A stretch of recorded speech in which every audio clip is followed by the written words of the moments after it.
నేను చాలా తప్పుగా అర్థం చేసుకున్నాను. నిజానికి నేను నీ పట్ల చాలా రూడ్గా బిహేవ్ చేశాను. అందుకే ఈరోజు నీకు ఒక సర్ప్రైజ్ ఇవ్వాలి అనుకుంటున్నాను. నువ్వెప్పటికీ మర్చిపోలేని ఒక సర్ప్రైజ్. ఈ ప్రపంచంలో నన్ను చంపడానికి టిప్స్ రాసున్న బుక్ ఇంకా తయారు కాలేదని నీకు తెలియదనుకుంటా. అసలు నేనెవరో కూడా నీకు తెలీదు. అసలు నందిని ఎందుకు తన భర్తని చంపాలనుకుంటుంది?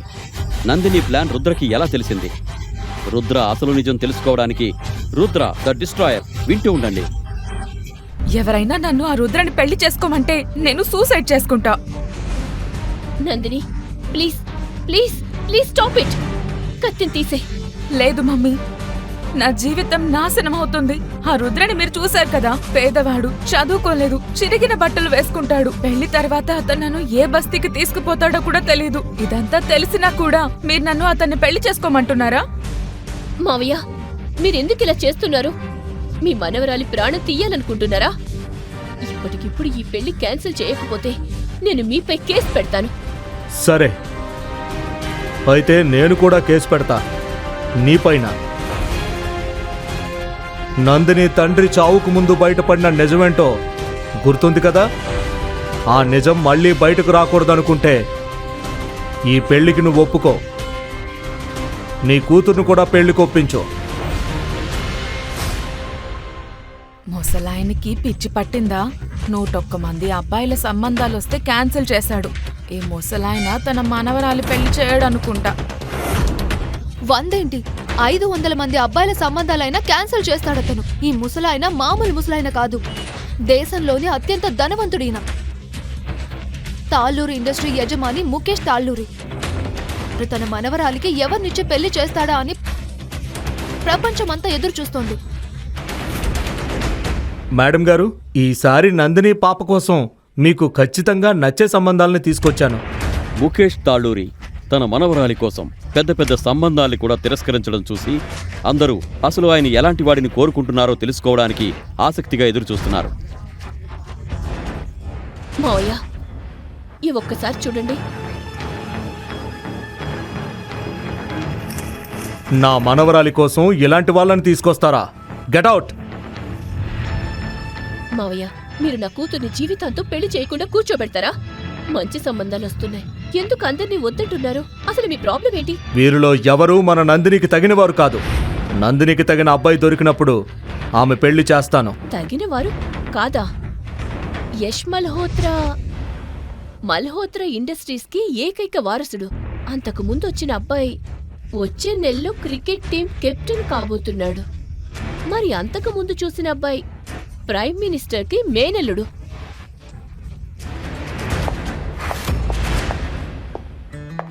హాయ్ తాతయ్య. ఎస్ అమ్మా. డన్. నందిని ముఖేష్ తాళ్ళూరి ఏకైక మనవరాలు. ప్రపంచం ఆశ్చర్యపోయేలా ఆమె కోసం నేను అబ్బాయిని వెతుకుతాను.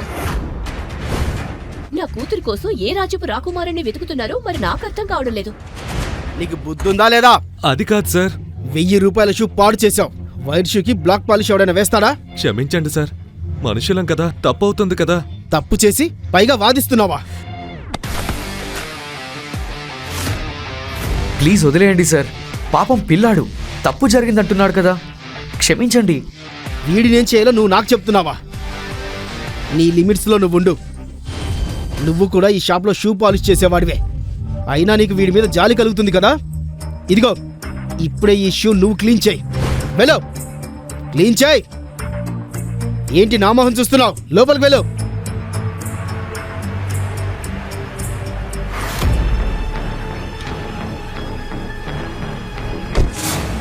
ముఖేష్ సార్, నేను ఏం హెల్ప్ చేయగలను మీకు?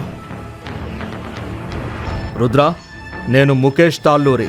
నగరంలోనే అతిపెద్ద కన్స్ట్రక్షన్ కంపెనీ తాళ్ళూరి కన్స్ట్రక్షన్స్ కి ఓనర్ని. ప్లీజ్ మీరు నా మనవరాలు నందినిని పెళ్లి చేసుకోండి. సార్, మీరెందుకు ఇలా చేయాలనుకుంటున్నారు? మీ మనవరాలు నాలాంటి బూట్ పాలిష్ చేసేవాడిని ఎందుకు పెళ్లి చేసుకుంటుంది? అందరి ముందు నేను ఇదంతా చెప్పలేను.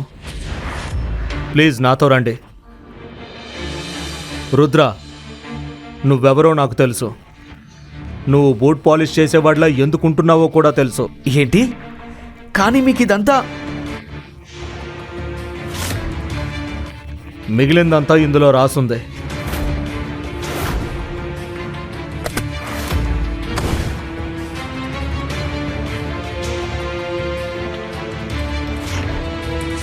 కానీ పెళ్లి తర్వాత విడాకులు అనే ఇంత దారుణమైన కండిషన్ ఏంటి? మీరు ఈ పెళ్లి ఎందుకు చేయాలనుకుంటున్నారు? మీకు నా గురించి ఎలా తెలుసు? పెళ్ళైన తర్వాత నీకు అంతా తెలుస్తుంది. తన సీక్రెట్ బయటపడకుండా ఉండడానికి రుద్ర ఈ పెళ్లికి ఒప్పుకోక తప్పలేదు. ముఖేష్ తాళ్ళూరి నందిని తల్లి రాజేశ్వరికి ఈ పెళ్లి గురించి చెప్పగానే తాళ్ళూరి మ్యాన్షన్లో గొడవ మొదలైంది. మనం కోట్లకు వారసులు. అలాంటిది మీరు మీ మనవరాలకి ఒక బూట్ పాలిష్ చేసేవాడితో పెళ్లి సంబంధం మాట్లాడొచ్చారు. బాగా ఆలోచించే నేను ఈ పని చేస్తున్నాను. నందిని పెళ్లి ఆ బూట్ పాలిష్ చేసే రుద్రతోనే జరిగి తీరుతుంది. ఈ పెళ్లి జరగడం చాలా అవసరం. ఈ పెళ్లి తర్వాత నందిని జీవితం రాత్రికి రాత్రే మారిపోతుంది. మారడం కాదు, నాశనం నాశనం అవుతుంది. మీకెందుకు అర్థం కావడం లేదు మావయ్య? సరే, మీరు ఏం చేయలేకపోతే నేను అత్తయ్యతో మాట్లాడతాను. అత్తయ్య, అత్తయ్య చూడండి మావయ్య ఏం మాట్లాడుతున్నారో. ప్లీజ్ ఆయనకి అర్థమయ్యేలా చెప్పండి. వీరిద్దరి పెళ్లి జరగడం చాలా అవసరం. నేను స్వయంగా వెళ్ళి వీళ్ళిద్దరి జాతకాలను పండితుడికి చూపించాను. ఆ అబ్బాయి నందిని జీవితంలోకి రావడం కోఇన్సిడెన్స్ కాదు. ఈ బంధాన్ని ఆ పైనున్న దేవుడు నిర్ణయించేశాడు. అత్తయ్య మీరేం మాట్లాడుతున్నారు? జాతకంలో రాసిన ప్రతిదీ మనం నమ్మాలా? సరే, మీరు కూడా నాకు సపోర్ట్ చేయకపోయినా పర్వాలేదు. నేను ఒంటరిగానైనా నా కూతుర్ని ఈ పెళ్లి నుండి కాపాడుకుంటాను. ఎవరైనా నన్ను రుద్రని పెళ్లి చేసుకోమంటే నేను నా నరాలు కోసుకుంటాను. Nandini, please please please stop it, stop it please. ఏం చేసుకోకు, ఈ కత్తిని తీసేయ్. లేదు మమ్మీ, నా జీవితం నాశనం అవుతుంది. ఆ రుద్రని మీరు చూశారు కదా, పేదవాడు, చదువుకోలేదు, చిరిగిన బట్టలు వేసుకుంటాడు. పెళ్లి తర్వాత అతను నన్ను ఏ బస్తీకి తీసుకుపోతాడో కూడా తెలీదు. ఇదంతా తెలిసినా కూడా పెళ్లి చేసుకోమంటున్నారా? లేదు లేదు, నువ్వు ఎక్కడికి వెళ్ళనవసరం లేదు. పెళ్లి తర్వాత రుద్ర ఇక్కడ మనతో పాటు ఉంటాడు. నువ్వు నీ సుఖాలను వదులుకోవాల్సిన అవసరం లేదు. నో, అయినా సరే నేను అతన్ని పెళ్లి చేసుకోను. ఒకవేళ తాతగారు నన్ను బలవంతం చేస్తే నేను నా ప్రాణాలు తీసుకుంటాను. Stop it, stop it. 1 minute, నేను ఎక్స్ప్లెయిన్ చేస్తాను. మావయ్య, మీరెందుకు ఇలా చేస్తున్నారు? మీ మనవరాలి ప్రాణాలు తీయాలనుకుంటున్నారా? ఇప్పటికిప్పుడు ఈ పెళ్లి క్యాన్సిల్ చేయకపోతే నేను మీపై కేసు పెడతాను. సరే, అయితే నేను కూడా నీపై కేసు పెట్టనా? నీపైన. నందిని తండ్రి చావుకు ముందు బయటపడిన నిజం గుర్తుంది కదా? ఆ నిజం మళ్ళీ బయటకు రాకూడదనుకుంటే ఈ పెళ్లికి నువ్వు ఒప్పుకో, నీ కూతుర్ని కూడా పెళ్లికి ఒప్పించు. ముఖేష్ తాళ్ళూరి ఇచ్చిన వార్నింగ్తో రాజేశ్వరి నోరు మూసుకుంది. ఆమె నందినిని తనతో పాటు అక్కడి నుంచి తీసుకుపోయింది. అసలేం జరుగుతుంది? టైం వచ్చినప్పుడు రాజేశ్వరికి అన్నీ చెప్తాను. ముందు పెళ్లి జరగనివ్వు. ఇప్పుడు ఈ పెళ్లిని ఎవరూ ఆపలేరు. పెళ్లి వెనక ఉన్న నిజం తెలియకపోయినా రాజేశ్వరి మరియు నందిని ఒప్పుకోక తప్పలేదు. పెళ్లి రోజు దగ్గర పడుతోంది. కానీ ఇప్పటి వరకు నందిని రుద్రని ఒక్కసారి కూడా కలవలేదు. ఈ విషయం రుద్రని లోపల బాధించింది. రేపే మా పెళ్లి, కానీ మేమిప్పటి వరకు సరిగ్గా మాట్లాడుకోవడం కూడా లేదు. ఆమె నా కాల్స్కి ఆన్సర్ చేయడం లేదు, నా మెసేజెస్కి రిప్లై ఇవ్వడం లేదు. నందిని నన్ను అస్సలు యాక్సెప్ట్ చేయాలనుకోవడం లేదు అనిపిస్తుంది. పెళ్లి జరగనివ్వు, నందిని నిన్ను యాక్సెప్ట్ చేస్తుంది. మీరేం మాట్లాడుతున్నారు? నందిని ఈ పెళ్లి తన ఇష్ట ప్రకారమే చేసుకుంటుందని మీరు చెప్పారు కదా. మీ మాటలు విన్న తర్వాత మీరు ఆమెని బలవంతం చేస్తున్నారనిపిస్తుంది. బలవంతంగా పెళ్లి చేస్తున్నా. అయితే ఏంటి? ఇది నాకు నా మనవరాలికి మధ్య విషయం. నువ్వు మధ్యలో జోక్యం చేసుకోకు. సరే ముఖేష్ గారు, నేను మీ ఫ్యామిలీని యాక్సెప్ట్ చేయడం నాకు అవసరమే కావచ్చు. అలాని నేను బలహీనుడిని కాదు. ఓహో, ఇంత అహంకారమా? సరే, పెళ్లిని ఆపేయండి. కానీ అప్పుడు నేను కూడా ఈ ప్రపంచానికి చెబుతాను, నువ్వు బూట్ పాలిష్ చేసేవాడివి కాదు, నీ అసలు నిజం వేరని. ముఖేష్ ఎటువంటి వల వేశాడంటే దాని నుండి ఎవరూ తప్పించుకోలేకపోయారు. మరుసటి రోజు ఇష్టం లేకపోయినా తాళ్ళూరి కుటుంబ ఏకైక కుమార్తె పెళ్లి బూట్ పాలిష్ చేసే రుద్రతో జరిగింది.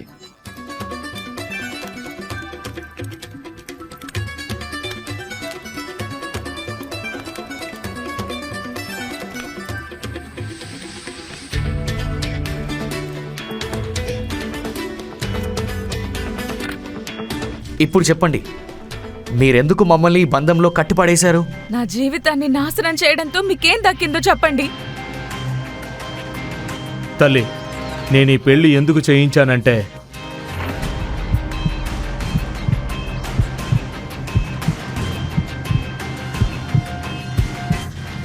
తాతయ్య ఏమైంది? తాతయ్య తాతయ్య ఏమైంది? రుద్ర రుద్ర ఏదన్నా చేయండి. ఏమవుతోంది? లేవండి తాతయ్య, ప్లీజ్ లేవండి. నందిని, మీ తాతగారు ఇక లేరు. కానీ తాతగారు చనిపోయిన మరుసటి రోజు నుండే రుద్రకి అసలైన కష్టాలు మొదలయ్యాయి. నందిని మరియు ఆమె తల్లి ప్రతిరోజు అతన్ని అవమానించేవారు. రుద్రతో అప్పుడప్పుడు గిన్నెలు కడిగించేవారు, అలాగే ఇంటిని శుభ్రం చేయించేవారు.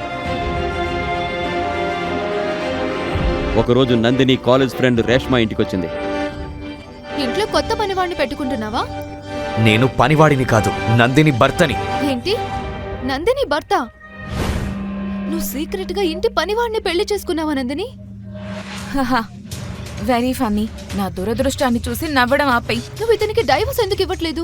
తాతయ్య అలాంటి కండిషన్ పెట్టారు. నేను అతనికి డైవోర్స్ ఇవ్వలేను. వదిలే. ఈ దరిద్రుడు వచ్చినప్పటి నుండి తాతగారు లేరు. కంపెనీ పరిస్థితి చాలా దారుణంగా తయారైంది. ఏం చెప్పను? నీకు తెలుసా, నాకు అర్జెంట్ గా 5 కోట్లు అవసరం. అరే, నువ్వు కిషోర్తో ఎందుకు మాట్లాడకూడదు? మన కాలేజ్ ఫ్రెండ్.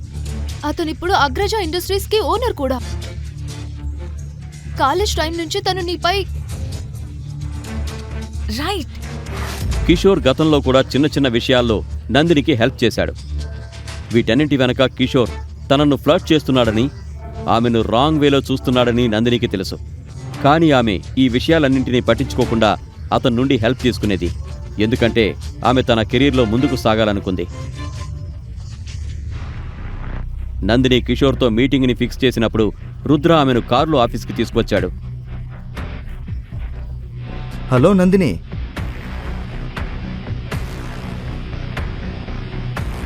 ఎందుకింత లేట్ అయింది? Everything is all right? All okay? Yes, all okay. I'm so sorry, నేను ట్రాఫిక్ లో ఇరుక్కుపోయాను. పర్వాలేదు, ఇట్స్ ఓకే. రా.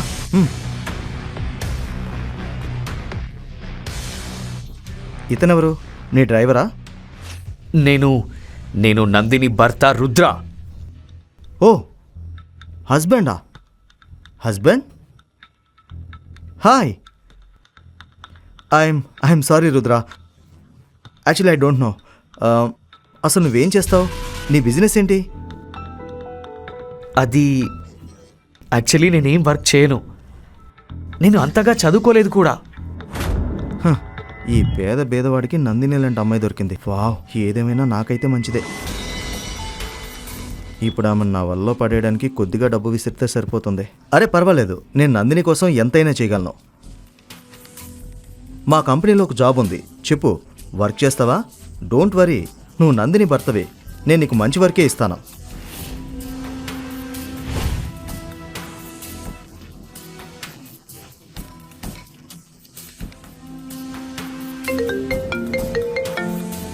ఓ shit, I'm so sorry Nandini, నాకు ఒక అర్జెంట్ మీటింగ్ ఉంది, నేను వెళ్ళాలి. నేను నిన్ను రేపు కలుస్తాను. షూర్.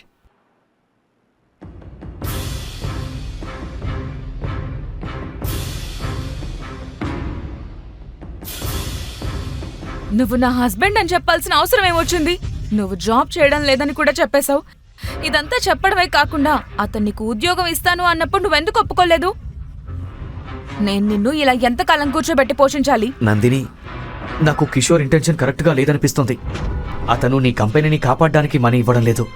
అతను నీకు మనీ ఎందుకు ఇస్తున్నాడంటే నీపై అతని కన్ను పడింది. షటప్. ఒక కంపెనీ నడపాలంటే ఏం చేయాలో నీకు తెలుసా?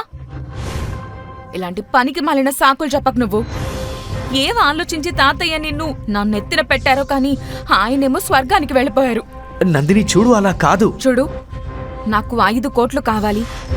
అవి దొరకకపోతే నేను నీలాగా అంట్లు తోమాల్సి వస్తుంది. అది నేను చేయలేను. కాబట్టి నువ్వు కిషోర్ ఇచ్చే జాబ్ ఆఫర్ను యాక్సెప్ట్ చేయడం మంచిది. నీకు తెలుసా, తాతయ్య కండిషన్ లేకపోతే నేనెప్పుడో నీకు డైవోర్స్ ఇచ్చేసి ఉండేదాన్ని. సరే నందిని, నేను ఈ ఆఫర్ యాక్సెప్ట్ చేస్తాను. ఈ జాబ్ చేస్తాను.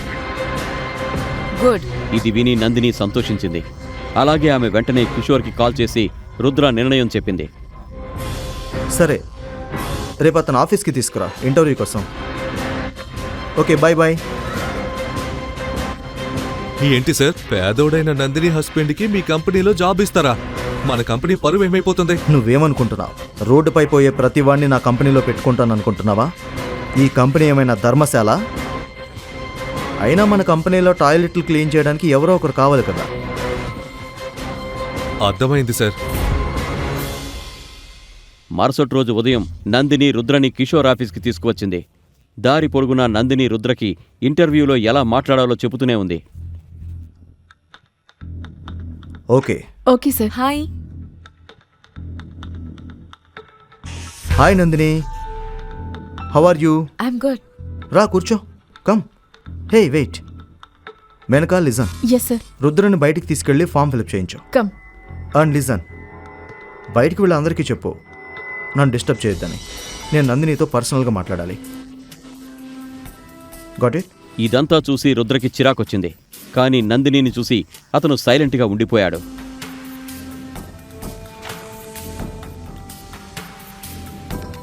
ఇదిగో, ఇందులో మీ డీటెయిల్స్ అన్ని ఫిల్ చేసి సైన్ చేయండి. మేడం, ఇందులో సైన్ ఎక్కడ చేయాలి? అరే, చదువుకోలేదా? కనిపించడం లేదా? ఇక్కడ సైన్ చేయాలి.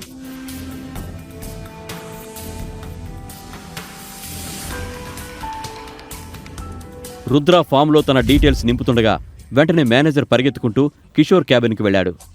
కిషోర్ సార్, దినేష్ సార్ వచ్చారు. కిషోర్ బాబాయ్ దినేష్ ఒక మాజీ ఆర్మీ మ్యాన్ మరియు ఇప్పుడు హైదరాబాద్లోనే అతిపెద్ద వ్యాపారవేత్తల్లో ఒకరు. కిషోర్ అతనితోనే పనిచేస్తాడు. అతని డబ్బులతోనే కిషోర్ ఎంజాయ్ చేసేది. నందిని, మనం వెళ్ళాలి, పద.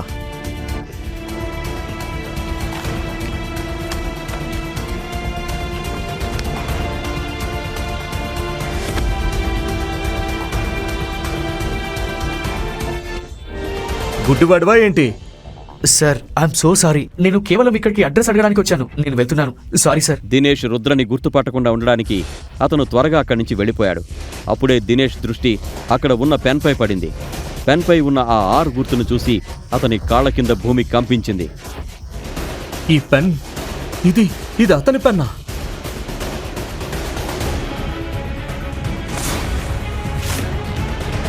మిస్టర్ రుద్ర 3 ఏళ్ళు ఎక్కడున్నాడు? మన కంపెనీ కొనడానికి వచ్చాడా? ఏంటి, కంపెనీ కొనడమా? అతన్ని చూస్తే అతను ఒక సమోసా అయినా కొనగలడని మీకు అనిపిస్తుందా? నిజం ఏంటంటే అతను నా ఫ్రెండ్ నందిని హస్బెండ్. అతని దగ్గర ఏ పని లేదు, అందుకే నేనే అతనికి ఏదైనా పని ఇద్దామని అనుకుంటున్నాను. మీరు అతన్ని తిట్టేసరికి అతను ఇక్కడ నుండి వెళ్ళిపోయాడు. నీకు పిచ్చి పట్టిందా కిషోర్? ఈ పెన్ని చూస్తున్నావా? ఈ గుర్తును చూస్తున్నావా? ఈ గుర్తు కేవలం... అంటూనే దినేష్ ఆగిపోయాడు. అయితే ఇదంతా విన్న కిషోర్ పరిస్థితి దారుణంగా తయారైంది. తన బాబాయ్ ముఖంలో అలాంటి భయాన్ని అతను మొదటిసారి చూశాడు. సార్, మీరెవరి గురించి మాట్లాడుతున్నారు? మీరు రుద్రని ఎవరో అనుకుంటున్నారు. మేడం, మీ భర్త ఎవరో మీకు నిజంగా తెలీదా? ఈ విషయం మీకు చెప్పాలా వద్దా అనేది నాకు అర్థం కావడం లేదు. రుద్ర సార్ హైదరాబాదులో ఉన్నారంటే దీని అర్థం ఏదో పెద్ద విషయం జరగబోతోంది. నేను నా టీంని అలర్ట్ చేయాలి. మేడం, ఇదిగోండి రుద్ర సార్ పెన్. దినేష్ మాటలు విని నందినికి కూడా ఏమీ అర్థం కాలేదు. అసలు ఈ మాటల అర్థమేంటి? ఎవరి రుద్ర? దినేష్ అంకుల్ ఆర్మీలో ఉన్నారు. అతను రుద్రని చూసి ఎందుకు భయపడుతున్నారు? నందిని భయపడుతూ ఇంటికొచ్చి కోపంతో ఇలా అంది. రుద్ర, ఎవరు నువ్వు? నేను నీ భర్తని, రుద్రతేజ. నీ వాగుడు ఆపు. ఈ పెన్ మరియు దానిపై ఉన్న ఈ గుర్తు, దీని అర్థం ఏంటి? నువ్వు అక్కడి నుండి వచ్చేసిన తర్వాత ఈ పెన్ మరియు ఈ గుర్తును చూసి దినేష్ అంకుల్కి చెమటలు పట్టాయి. ఎవరు నువ్వు? చెప్పు నాకు. ఈ పెన్ నాకు ఆ బూట్ పాలిష్ బ్రాండ్ని ఉద్దేశిస్తూ కిట్తో పాటు ఫ్రీగా వచ్చింది. నేను దీన్ని యూజ్ చేయడం కూడా ఈ రోజే ఫస్ట్ టైం. దినేష్ గారు ఈ పెన్ పైన ఉన్న గుర్తుని వేరే ఏమైనా అనుకుని ఉండొచ్చు. లేదంటే నువ్వే చెప్పు నందిని, ఒకవేళ ఈ పెన్ అంత ముఖ్యమైనదైతే నేను దాన్ని అక్కడ వదిలొచ్చేవాణ్ణి. అప్పుడే నందినికి ఎవరి దగ్గర నుండో ఫోన్ వచ్చింది. ఆమె అక్కడి నుంచి వెళ్ళిపోయింది. రుద్ర ఎక్కడ చచ్చాడు? రుద్ర!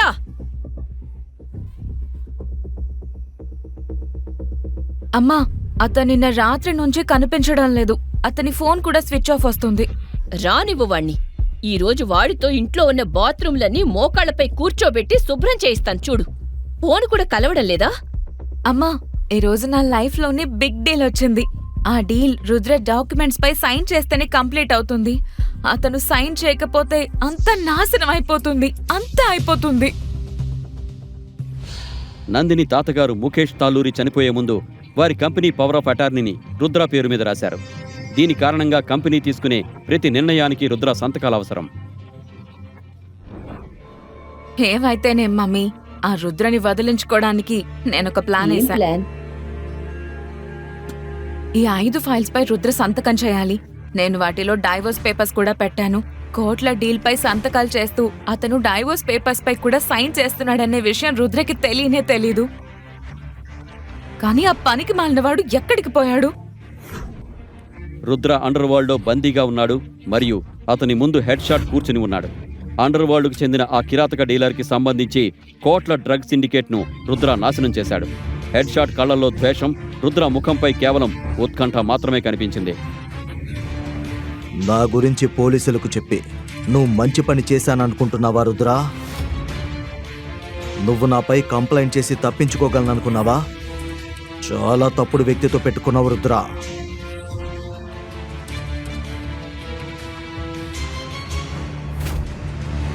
ఈరోజు నేను నిన్ను ఎలా కొడతానంటే చంపేయమని నువ్వే నన్ను వేడుకుంటావు, అది కూడా నా కాళ్ళ మీద పడి.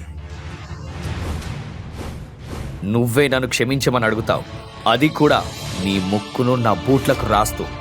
కొంచెం సేపు వెయిట్ చేయి, నీకే అర్థమవుతుంది. వీడిని తలకిందులుగా వేలాడదీయండి.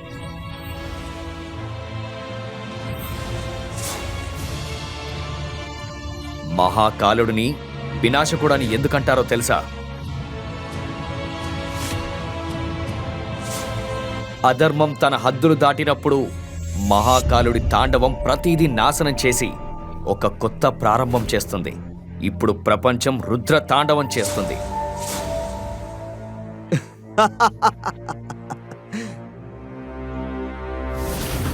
వీడి బట్టలు తీసేయండి. హెడ్ షాట్ అనుచరులు రుద్ర ఒంటిపై మిగిలిన బట్టల్ని తీయడానికి ముందుకు రాగానే వేర్ హౌస్ వాతావరణం సడన్ గా మారిపోయింది. జై మహాకాల్! బాస్, ఈ బాంబు ఎక్కడి నుంచి వచ్చింది?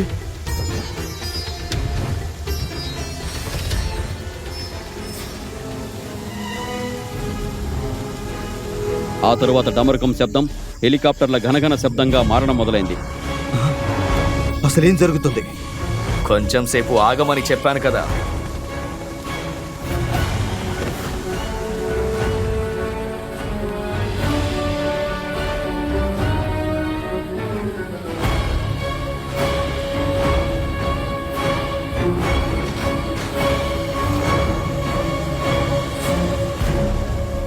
బ్లాక్ క్యాట్ కమాండోల లీడర్ కెప్టెన్ విక్రాంత్ గాయాలతో తలక్రిందులుగా ఉన్న రుద్రాన్ని చూడగానే కోపంతో ఊగిపోయాడు. బాస్టర్డ్, నువ్వేం చేశావు? ఇతనెవరో నీకు తెలియదా? ఆ హెడ్ షాట్ పొగరంతా అణిగింది. ఆ తర్వాత విక్రాంత్ హెడ్ షాట్ కి చెప్పిన మాటలు విని హెడ్ షాట్ షాక్ అయ్యాడు. కానీ రుద్రాతో ఏమైనా చెప్పడానికి ముందే రుద్ర అక్కడి నుంచి వెళ్ళిపోయాడు.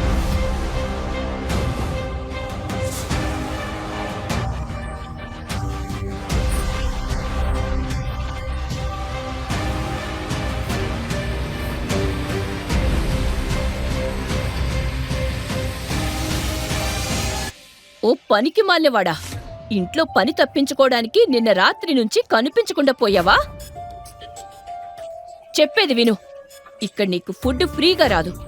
నువ్వు ఈ ఇంట్లో ఉండాలంటే నేను చెప్పిందంతా చెయ్యాల్సిందే. అంతేకాదు, నాకు చెప్పకుండా బయట అడుగు పెట్టావంటే నీ కాళ్ళు విరగ్గొడతాను. అర్థమైందా? అరే మమ్మీ, కామ్ డౌన్ మమ్మీ. ఇంటికి రాగానే మళ్ళీ మొదలు పెట్టావా? కనీసం ఒక గ్లాసు నీళ్ళైనా ఇవ్వాలి కదా. రుద్ర బేబీ, బేబీ, నువ్వెక్కడికి వెళ్ళావు? నిన్న రాత్రి నుంచి నేను నిన్ను ఎంత మిస్ అయ్యానో తెలుసా? ఎక్కడికి వెళ్ళిపోయావు? ఏమైంది నందిని? ఏదైనా పనుందా? రుద్ర, నేను నీ వైఫ్ని. కేవలం పని కోసమే నిన్ను గుర్తు చేసుకుంటానా? నార్మల్గా మిస్ అవ్వకూడదా? ఆ రోజు రుద్రకి నందిని ప్రవర్తన అస్సలు అర్థం కాలేదు. పెళ్ళై 3 ఏళ్లు గడిచినా తన గదిలోకి కూడా ఎప్పుడూ రానివ్వని ఆ అమ్మాయి ఆ రోజు రుద్ర భుజంపై తలపెట్టి అతని యోగక్షేమాలు అడుగుతోంది. రుద్ర, నీకు గుర్తుందా? రేపు మన యానివర్సరీ. గుర్తు లేకపోవడం ఏంటి నందిని? ఈ రోజు కోసం నేను ఏడాది అంతా ఎదురు చూస్తున్నాను. పైగా నేను నీకొక సర్ప్రైజ్ కూడా ప్లాన్ చేశాను. నువ్వు చాలా స్వీట్ రుద్ర.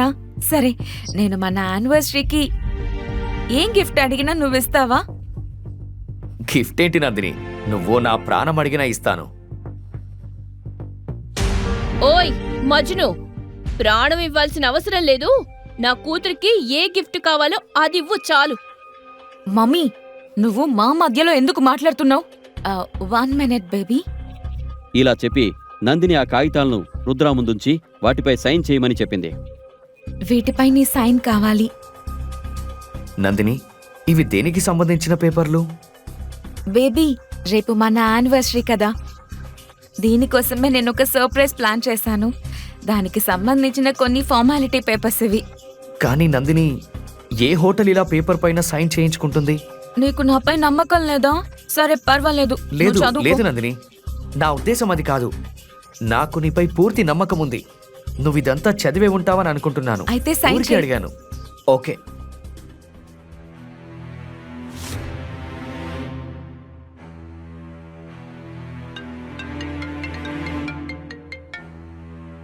నందిని, ఒక important call. 2 minutes. Rudra, hello. Yes, నేను 10 నిమిషాల్లో వస్తాను. ఓకే నందిని, నేను ఒక ఇంపార్టెంట్ మీటింగ్కి వెళ్ళాలి. కొద్దిసేపటి తర్వాత వచ్చి సైన్ చేస్తాను. రుద్ర, సైన్ చేసేసి వెళ్ళు. ఎక్కడికి వెళ్తున్నావు? అరే చూసావా, చూడు సైన్ చేయకుండానే వెళ్ళిపోయాడు. అతనితో ఎంత తీయగా మాట్లాడావో కదా. Mummy, stop it please. Silent గా ఉండు. ఎలాగో నా కంపెనీ మునిగిపోతోంది. పైగా ఈ బికారి కూడా సైన్ చేయడం లేదు. మరుసటి రోజు శివాయ్ మరియు నందినిల 3వ పెళ్లి రోజు. ఆ సంతోషంలో శివాయ్ ఉదయాన్నే లేచి మహాకాల్ దర్శనం కోసం వెళ్ళాడు. ఓయ్ ముసల్దానా, నీకు చెప్పి చెప్పి విసుగొస్తోంది. ఇక్కడ నా రూలే నడుస్తుంది, నాదే. ఇక్కడ వ్యాపారం చేసే వాళ్ళందరూ నాకు మామూలు ఇస్తారు. నువ్వు కూడా ఇక్కడ వ్యాపారం చేయాలంటే నాకు మామూలు ఇవ్వాల్సిందే. బాబూ, నాకసలు వ్యాపారమే అవ్వలేదు. మరి నేనెలా డబ్బులు ఇవ్వగలను? రేయ్, నేను నీకు చెప్పి చెప్పి విసిగిపోయాను. షాప్ పగలగొట్టండ్రా.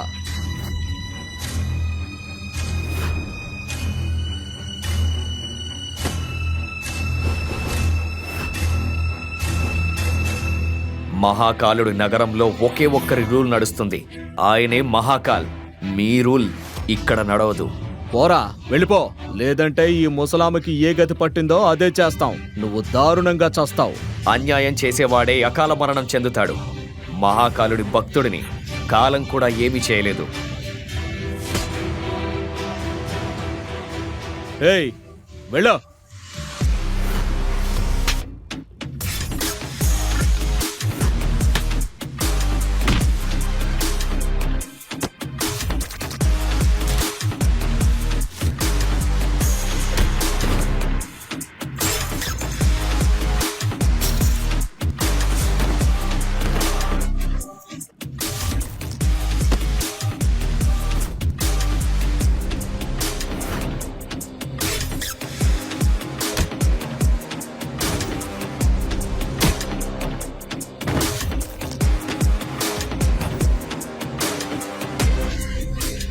రేపటి నుండి అమ్మని ఇబ్బంది పెడితే లేదు. అన్నా అన్నా అన్నా అన్నా, క్షమించండి క్షమించండి. నేను ఈ రోజు నుంచి ఈ పని మానేస్తున్నాను. ఓ ప్లీజ్ అన్నా, క్షమించండి అన్నా.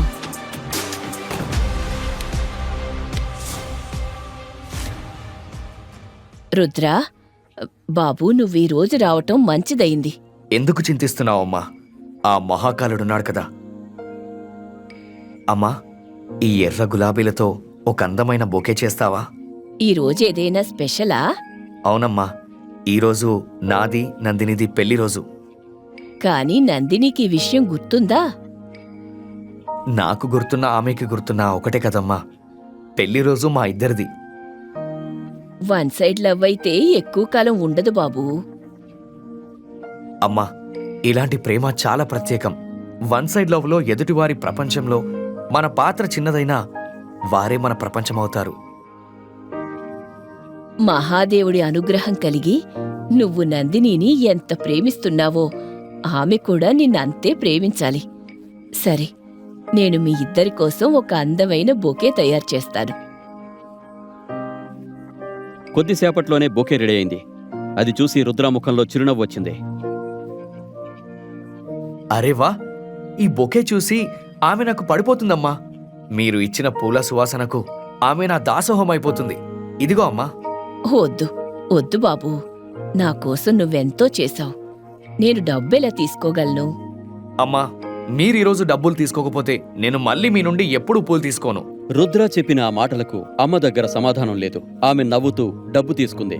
రుద్ర బొకే తీసుకుని తన అలిగిన నందినిని బుజ్జగించడానికి మరియు యానివర్సరీ విషెస్ చెప్పడానికి బయలుదేరాడు. హలో, లోన్ శాంక్షన్ ఏంటి? నా లోన్ శాంక్షన్ కాలేదా?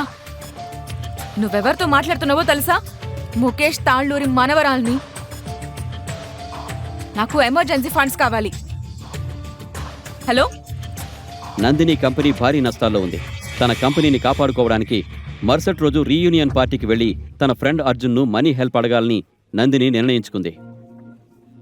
నందిని కాలేజ్ రీయూనియన్ పార్టీ ఉంది. హే హే నందిని,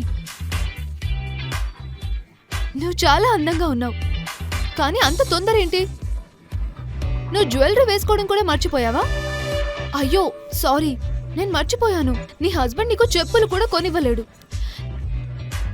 సరే చూడు, నా హస్బెండ్ నిన్న రాత్రే నాకు 3 కోట్ల నెక్లెస్ గిఫ్ట్ గా ఇచ్చాడు. బాగుంది కదా? గత కొన్ని రోజులుగా ఆమె కంపెనీ భారీ నష్టాల్లో నడుస్తోంది. ఆమె ఒక ఇన్వెస్టర్ కోసం వెతుకుతోంది. ఈ పార్టీకి ఆమె కాలేజ్ క్లాస్మేట్ అర్జున్ కూడా వచ్చాడు. అతను కాలేజ్ టైంలో ఆమెకు లైన్ వేసేవాడు. ఆమె అర్జున్ ద్వారా కంపెనీలో పెట్టుబడులు రాబట్టుకోవాలనుకుంది. హాయ్ అర్జున్. అప్పుడే ఆమె భర్త రుద్ర ఫ్లవర్ బుకే పట్టుకుని అక్కడికి వచ్చాడు. లోపల క్లబ్ గందరగోళంలో రుద్ర కళ్ళు నందిని కోసం వెతుకుతున్నాయి. ఒక మూలన వైన్ తాగుతూ కనిపించిన నందినిని చూసి వెంటనే పరిగెత్తుకుంటూ ఆమె దగ్గరికి వెళ్ళాడు. నందిని అతన్ని చూడగానే కోపంతో ఊగిపోయింది. నువ్వు ఇక్కడేం చేస్తున్నావు? ఈ పిచ్చి డ్రెస్ వేసుకుని వచ్చావేంటి? చెప్పులు వేసుకుని ఇక్కడికి వచ్చావా? హోటల్ వాళ్ళు నిన్ను లోపలికి ఎలా రానిచ్చారు? లేదు లేదు, నువ్వు ఆఫీస్కి వెళ్ళేటప్పుడు ఫోన్ మర్చిపోయావు. నేను దాన్ని తిరిగి ఇవ్వడానికి వచ్చాను. మరి ఈ బొకే ఏంటి? నువ్వు మర్చిపోయావేమో, ఈరోజు మన పెళ్లి రోజు. అందుకే ఈరోజు నేను నీకు నా గురించి కొన్ని విషయాలు చెప్పడానికి వచ్చాను.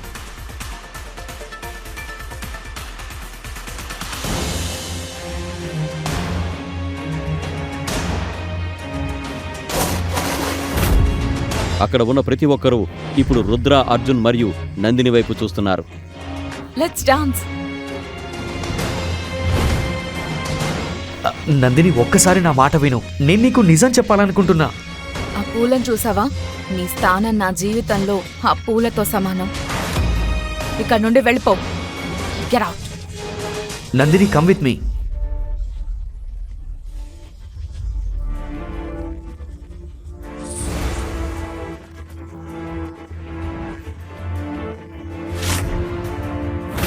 అర్జున్, నువ్వు నాకు హెల్ప్ చేస్తావా? తప్పకుండా చేస్తాను. ఏదేమైనా నువ్వు నా ఫ్రెండ్వి కదా. కానీ నాదో కండిషన్. 2 కోట్లు కావాలంటే నువ్వు ఈ సాయంత్రం మొత్తం నా ఒళ్ళో కూర్చోవాలి. 10 కోట్లు కావాలంటే నువ్వు ఒక రాత్రి నాతో ఉండాలి. చెప్పు, నీకు ఓకేనా?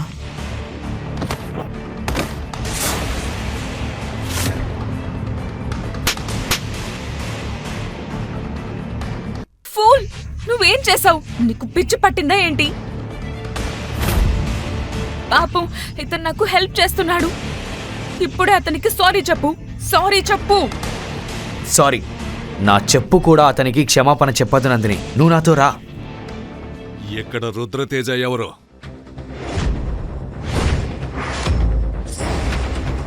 నేనే రుద్రతేజ. నా చేతిలో చావకూడదనుకుంటే నీ రౌడీలను తీసుకొని ఇక్కడి నుంచి వెళ్ళిపో. Hey,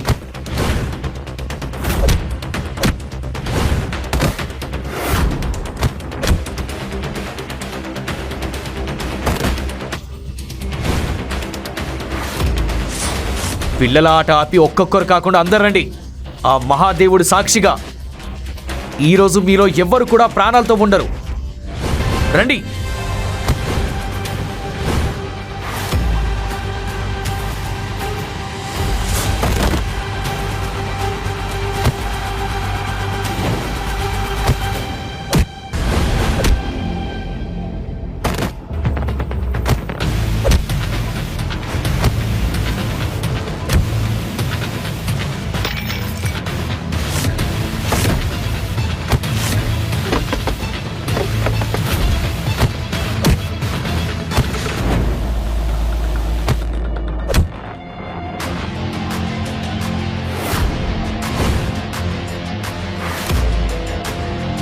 head shot. Arjun sir, అప్పుడే అక్కడికి పోలీసులు వచ్చారు. అర్జున్ రుద్ర రాగానే పోలీసులకి కాల్ చేశాడు. ఎవరు మిమ్మల్ని ఇబ్బంది పెడుతుంది? ఇన్స్పెక్టర్ ఈ ప్రశ్న అడగగానే అర్జున్ రుద్ర వైపు చూపించాడు. ఏంట్రా, పార్టీ చేసుకోవాలనే కోరిక బాగా ఎక్కువైందా? అది కూడా నీ స్థాయి కంటే పెద్దవాళ్ళ పార్టీలో గొడవ చేస్తావా? తీసుకుపోండి వీడిని. వీడి పార్టీని నేను పోలీస్ స్టేషన్లో చేస్తాను. పదా పదా. ఇన్స్పెక్టర్, ఒక్క విషయం గుర్తుంచుకో, వీడికి బాగా మర్యాదలు చేయండి. రేపు వీడు అందరి ముందు నా కాళ్ళపై పడి తనకి ప్రాణభిక్ష పెట్టమని అడగాలి. ఆ విషయం నాకు వదిలేయండి. మీరు మేడంతో కలిసి పార్టీని ఎంజాయ్ చేయండి. మరి నా సంగతి కూడా చూడండి. Okay, fine.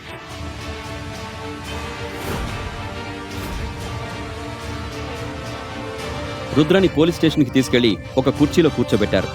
అక్కడ కూర్చోగానే అతను తన జేబులోంచి సిగరెట్ తీసి లైటర్ తీసి దాన్ని వెలిగించడానికి ప్రయత్నించగా ఒక చేయి ఆ లైటర్ను కింద పడేసింది. ఇది నీ బాబుగాడి ఇల్లు అనుకుంటున్నావా? ప్రశాంతంగా కూర్చుని సిగరెట్ తాగుతున్నావు?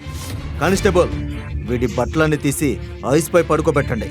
వీడి పొగరంతా చల్లబడుతుంది. ఇన్స్పెక్టర్ ఇలా చెప్పాడో లేదో అప్పుడే ఆ పోలీస్ స్టేషన్ పైన హెలికాప్టర్లు చక్కర్లు కొట్టడం మొదలుపెట్టాయి. వాటిలో నుండి బ్లాక్ క్యాట్ కమాండోలు బయటకొచ్చి స్టేషన్ను చుట్టుముట్టారు.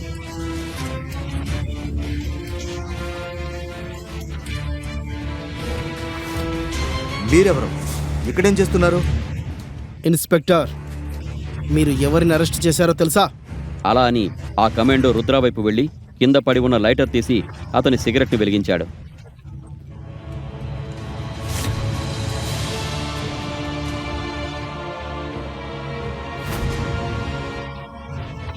ఇన్స్పెక్టర్ రుద్ర లైటర్ను చూడగానే అతని కాళ్ల కింద భూమి కంపించింది. అతని కాళ్లు వణకడం మొదలైంది. అతను తన మోకాళ్లపై పడి రుద్ర ముందు చేతులు జోడించి ఇలా అన్నాడు. మేజర్ రుద్రతేజ? అసలు ఈ లైటర్ను చూసి ఇన్స్పెక్టర్ ఎందుకు భయపడ్డాడు? అతను రుద్రని మేజర్ రుద్రతేజ అని ఎందుకు పిలుస్తున్నాడు? రుద్ర మరియు అతని లైటర్ సీక్రెట్ ఏంటి? రుద్రని కాపాడడానికి ఇంతమంది కమాండోలు ఎందుకొచ్చారు? రుద్ర అంత గొప్పవాడైతే ఒక పేద ఇల్లరికవలుడుగా ఎందుకు నటించాడు? రుద్ర భార్య నందిని అతని సీక్రెట్ను తెలుసుకోగలదా? ఇక ముందు ఏం జరగబోతోంది? తర్వాత కథ తెలుసుకోవడానికి తదుపరి ఎపిసోడ్ను పాకెట్ ఎఫ్ఎం యూట్యూబ్ ఛానల్లో మాత్రమే చూడండి. మరియు రుద్ర ద డిస్ట్రాయర్ యొక్క అన్ని ఎపిసోడ్లు వినడానికి డిస్క్రిప్షన్లో ఇచ్చిన లింక్పై క్లిక్ చేసి పాకెట్ ఎఫ్ఎం యాప్ని డౌన్లోడ్ చేసుకోండి.